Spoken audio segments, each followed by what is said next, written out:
Hello दोस्तों, मैं Awanish MSc class में आपका हार्दिक स्वागत करता हूं। और आप लोग सभी स्वस्थ होगे, मस्त होगे और अपने माँ बाप के सपनों को साकार करने का दृढ़ निश्चय कर चुके होगे। तो आज हम लेके आए हैं आव्यूह। जैसा कि देखिए आव्यूह मैट्रिक्स। तो आव्यूह क्या है, आव्यूह के बारे में पहले मैट्रिक्स समझेंगे। mn संख्याओं के निकाय को m पंक्तियों तथा n स्तंभों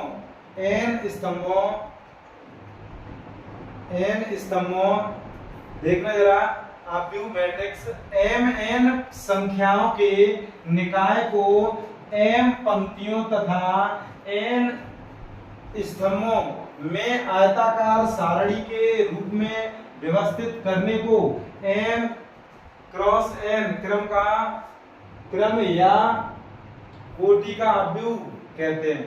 देखना क्या कहेंगे, जैसे mn संख्याओं के निकाय को m पंक्तियों तथा n स्तंभों में आयताकार सारणी के रूप में व्यवस्थित करने को m बाई n क्रम का या कोटि का आव्यूह कहते हैं। जैसे हम बोले A B C D E और ये F, तो ये जो है ये हमारी ये पंक्ति, ये हमारी क्या है पंक्ति, और ये भी हमारी क्या है पंक्ति, और ये हमने A और D ऐसे देखे हम, तो इसे हम बोलेंगे स्तंभ। क्या बोलेंगे? स्तंभ। तो देखना जरा, ये हमारा स्तंभ है, स्तंभ। तो स्तंभ कितने हैं? 1 2 और ये 3। तो ये स्तंभ जैसे पंक्तियों के क्रम में, स्तंभों के क्रम में यदि व्यवस्थित रूप में यदि लिखा जाए तो इसे हम आव्यूह कहते हैं। तो देखना जरा, और ये क्या कह रहे हैं, आव्यूह का क्रम या कोटि। यदि आव्यूह में m पंक्ति तथा n स्तंभ हैं तो उसे m क्रॉस n क्रम का आव्यूह कहते हैं। जैसे भी m पंक्तियां अर्थात कितनी पंक्तियां हैं, जैसे A1 A2 A3 और B1 B2 B3 C1 C2 C3, तो ये जो है इसे हम ऐसे डिनोट करेंगे। तो ये हमारा ये पंक्ति 1 2 और ये 3, स्तंभ 1 2 और ये 3। तो ये पंक्तियां कितनी हैं? तो पंक्तियां 1 2 3, तो पंक्तियां 3 और स्तंभ कितने हैं? 1 2 और ये 3। तो ये हमारे ये क्रम हो गया इस आव्यूह का 3/3 का क्रम। अब देखना जरा, जैसा कि हमने आपको बताया है, ये हमारा 1 पंक्ति 2 पंक्ति और ये 3 पंक्ति, तो इसे हम बोलेंगे 3 पंक्ति हो गई, 1 स्तंभ 2 स्तंभ और ये 3 स्तंभ, तो इसे 3 स्तंभ हो गए। तो इस आव्यूह को हम 3/3 की कोटि का आव्यूह कहेंगे। तो देखना, ये आव्यूह का निरूपण, आव्यूह को हम कैसे निरूपित करेंगे, जैसे A I J ऐसे हम निरूपित करेंगे। देखना जरा, इसका मतलब क्या है I और J का? I डिनोट करेगी हमारी, देखना ये डिनोट करेगी पंक्ति को। ये कौन सी पंक्ति है? I किसको डिनोट करेगी? पंक्ति। और ये J जो है ये किसको डिनोट करेगा? ये करेगा हमारा स्तंभ को। देखना जरा, जैसे हमारा ये दिया है A11, तो ये पहली पंक्ति का पहला अवयव है, और ये देखना A12, तो ये पहली पंक्ति का दूसरा अवयव है। पहली पंक्ति का ये कौन सा अवयव है? दूसरा। इसी क्रम में ये पहली पंक्ति का तीसरा अवयव है। ये पहली पंक्ति है, उसका 1 2 तीसरा अवयव है। इसी क्रम में जैसे हम इसे बोलेंगे, ये हमारा दूसरी पंक्ति है और ये पहला अवयव है। इसी क्रम में ये दूसरी पंक्ति है और दूसरा अवयव है। देखना जरा, ये दूसरी पंक्ति है 1 और 2, तो ये दूसरी पंक्ति है और ये दूसरा अवयव है। इसी क्रम में ये दूसरी पंक्ति का तीसरा अवयव है। इसी क्रम में ये देखना जरा, तीसरी पंक्ति का पहला अवयव है, ये तीसरी पंक्ति का दूसरा अवयव है। तो ये इस प्रकार से हम इसे निरूपित कर सकते हैं। तो देखना जरा आगे, देखना आव्यूह के प्रकार, type of matrix, type of matrix ये क्या है, देखना जरा, देखना ये प्रकार होते हैं आव्यूह के, कितने प्रकार हैं देखना, कुछ प्रकार हमने ये बताए हैं। देखना एक होता है क्षैतिज आव्यूह, हॉरिजॉन्टल मैट्रिक्स। तो ये क्षैतिज आव्यूह क्या होता है, तो वे आव्यूह जैसे वे आव्यूह जिनमें पंक्तियां स्तंभों की अपेक्षा कम होती हैं, तो वो सभी आव्यूह क्षैतिज आव्यूह कहलाएंगे। जैसे वे आव्यूह जिनमें पंक्ति स्तंभ की अपेक्षा पंक्तियां स्तंभ की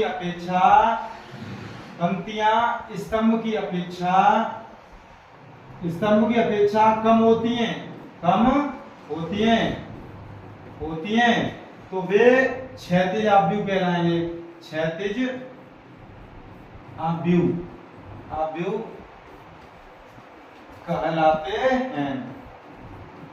देखना जरा, जैसे हम आपको बताएं, जैसे हमारा कोई आव्यूह है A, तो इसे हम लिख सकते हैं A11, A12, A13, और इसे लिख सकते हैं A21, A22, A23।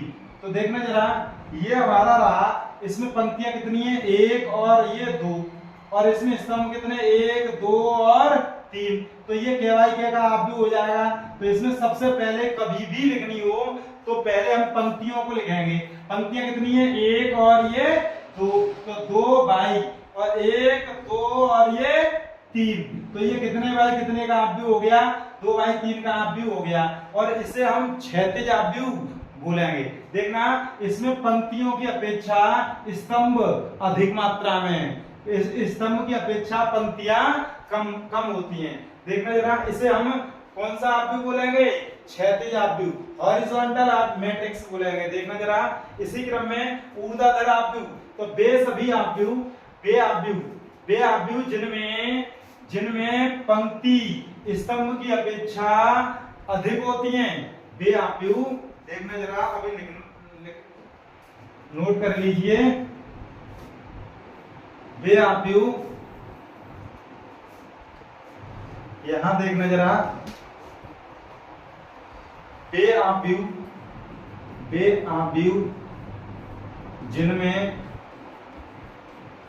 जिनमें पंक्ति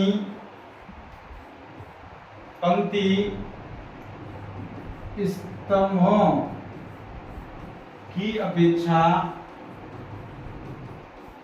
अधिक होती हैं, ठीक, ऊर्ध्वाधर आव्यूह कहलाते हैं। तो देखना इसे हम कैसे लिखेंगे, A बराबर, जैसे A11, A12, A21, A22, और A31, A32। तो देखना जरा, इसमें पंक्तियां 1, 2 और ये 3, तो 3 पंक्तियां, 1 और 2 स्तंभ हो गए। तो इसे हम बोलेंगे कौन सा आव्यूह, ऊर्ध्वाधर आव्यूह, वर्टिकल मैट्रिक्स बोलेंगे इसे। देखना जरा, इसी क्रम में वर्ग आव्यूह स्क्वायर मैट्रिक्स कौन सी होती हैं, तो वे आव्यूह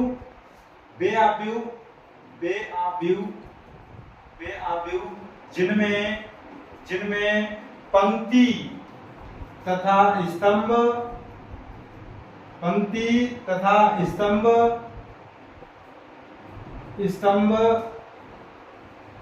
समान होते हैं, वर्ग आव्यूह कहलाते हैं।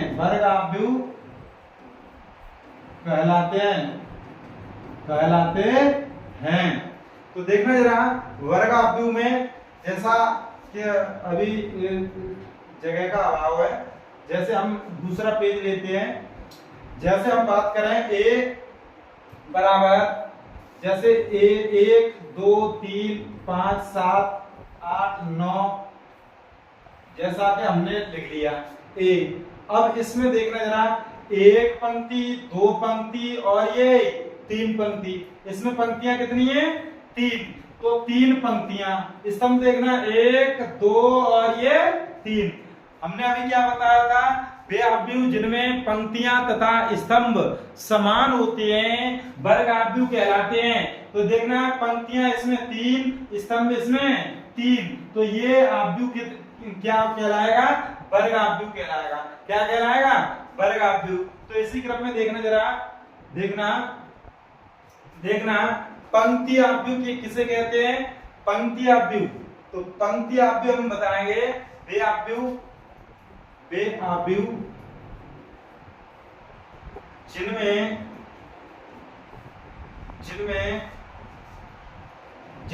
स्तंभ केवल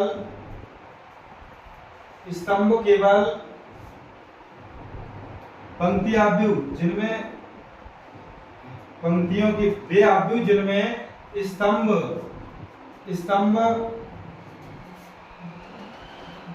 स्तंभ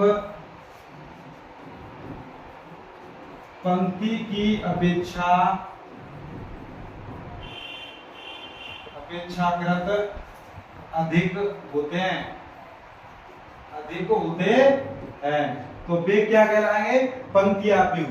या आप ऐसे कह सकते हो, केवल और केवल एक पंक्ति वाला आव्यूह वो पंक्ति आव्यूह कहलाएगा। एक पंक्ति वाला आव्यूह, जैसे हम आपको बताना चाहें, जैसे ए बराबर, जैसे 1 3 5, इसमें बताना ये इसमें कितनी पंक्तियां हैं? तो एक पंक्ति है। स्तंभ कितने हैं? 3। तो 1/3 के जो आव्यूह है, या एक ही पंक्ति हो तो इसे पंक्ति आव्यूह कहेंगे।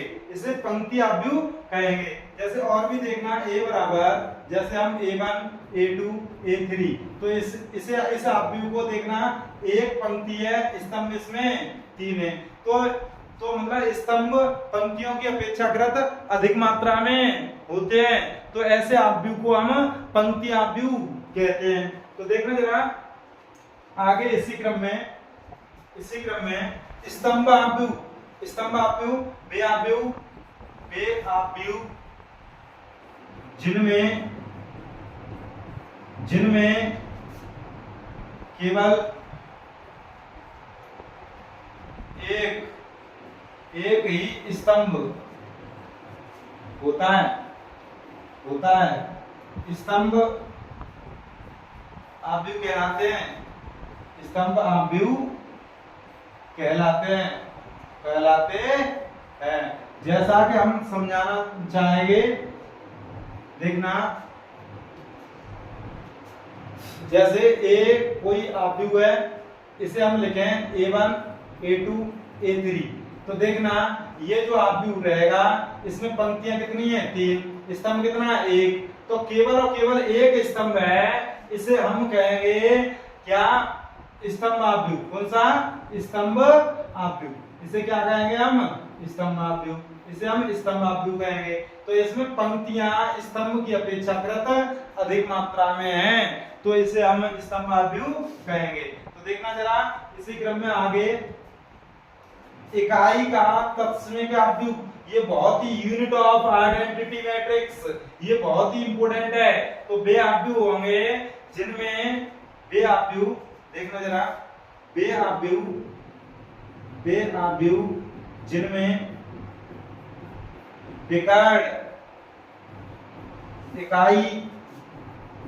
इकाई हो, शेष सभी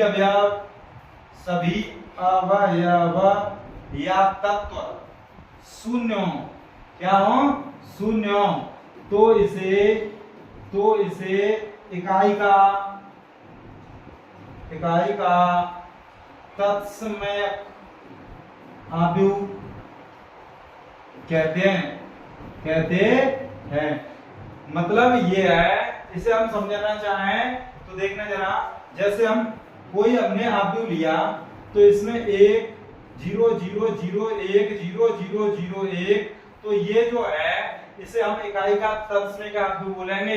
देखना जरा, ये जो है इसमें ये विकर्ण है, इकाई है, एक है, इसका विकर्ण जब भी कभी भी किसी भी आव्यूह में ये तीनों तत्व, ये वाले तीनों तत्व शून्य हो जाएं और ये विकर्ण जो है उस वो इकाई हो अर्थात एक हो, तो इसे हम इकाई तत्समय का आव्यूह कहते हैं। इसे हम आई से डिनोट करते हैं। और ये कितने बाई कितने का है, 1 2 3, तो ये 3 बाई 3 का है, तो इसे I3 के नाम से भी जान सकते हैं। तो देखना, इसे हम इकाई तत्समय का आव्यूह कहते हैं। तो देखना आगे, देखना विकर्ण आव्यूह, विकर्ण आव्यूह किसे कहेंगे, विकर्ण आव्यूह किसे कहेंगे, देखना जरा, बे आव्यूह हो गई, विकर्ण आव्यूह, विकर्ण आव्यूह, तो बे आव्यूह कहलाएंगे विकर्ण आव्यूह।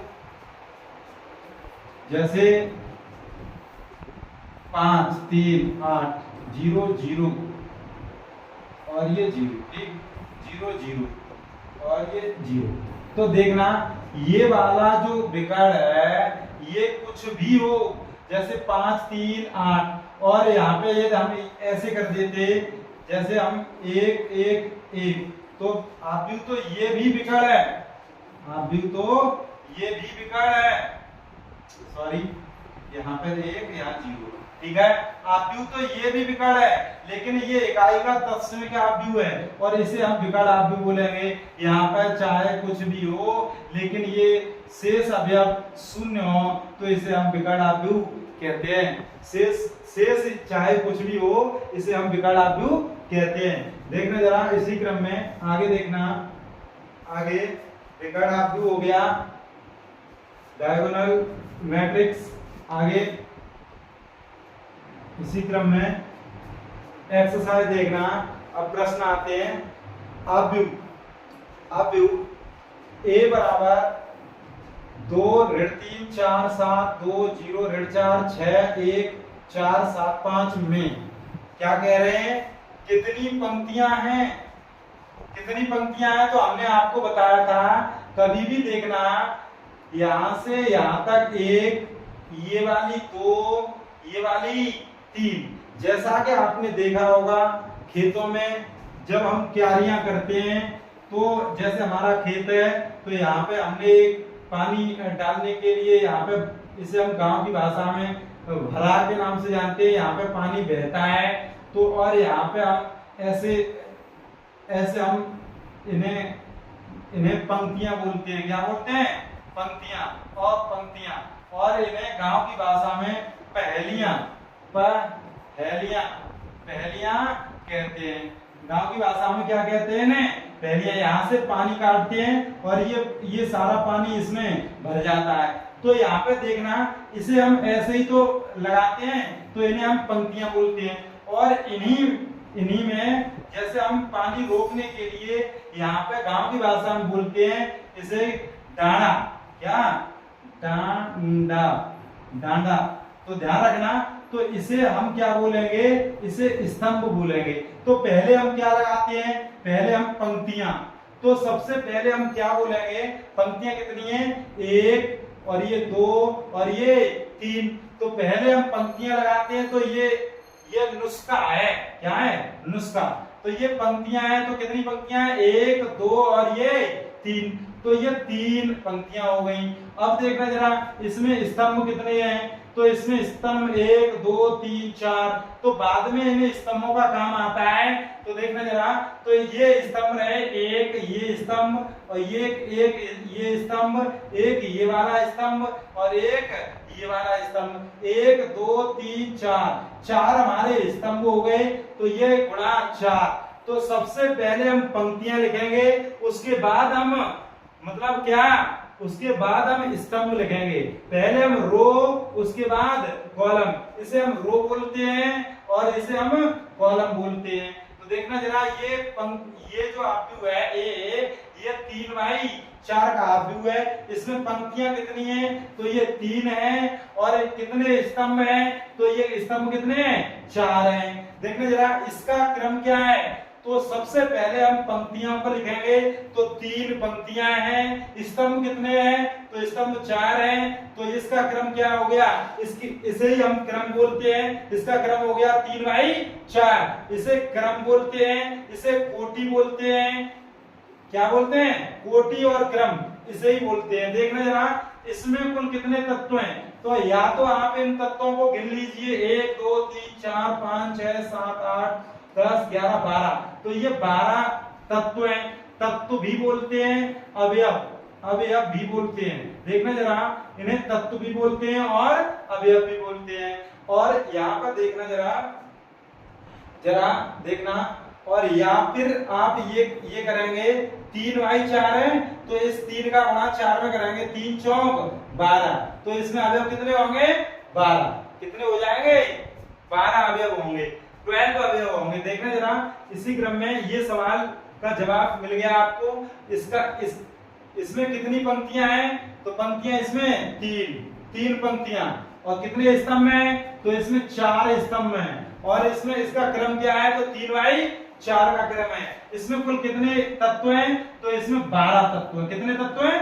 12 तत्व। अगला प्रश्न देखना जरा, यदि किसी धातु में 24 अवयव हैं, कितने?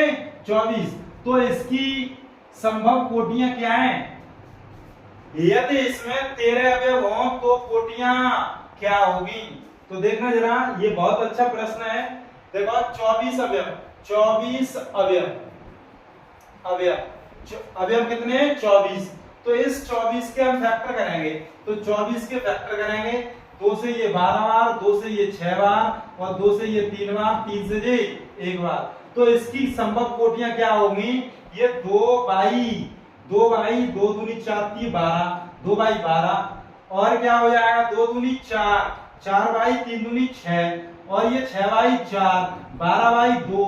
इसी क्रम में यदि और भी कोई गुणनखंड हो तो ये संभव कोटियां निकल के आ गई किसकी? 24 की। अर्थात ये जोड़ने पर, गुणा करने पर ये कितने आने चाहिए? 24। 12 दूनी 24, 6 चौक 24, और देखना जरा 6 चौक 24, और ये 12 दूनी 24। और भी हो सकते हैं, जैसे 8 गुणा 3, 8 3 24, और 3/8। तो ये क्या हो जाएगा? 24। तो ये संभव कोटियां हैं। ये संभव कोटियां हो गई, कितनी हो गई? 2/12, 4/6, 6/4, 12/2, 8/3, 3/8। तो देखना जरा, और ये क्या कह रहे हैं? तो इसकी संभव कोटियां क्या हैं? तो हमने आपको कोटियां बताई। देखना जरा, यदि इसमें 13 अवयव हों, तो देखना जरा 13 जो संख्या है वो एक अभाज्य संख्या है। कैसी है? अभाज्य संख्या है। इसके कोई गुणनखंड नहीं है। तो 13 अवयव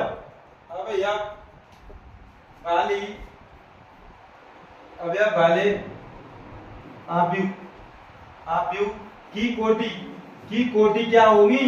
की कोटि होगी 1/13, और ये 13/1। तो इससे ज्यादा कोई हो नहीं सकती। देखना जरा, ये प्रश्न रहा आपका, समझ में आया होगा। देखना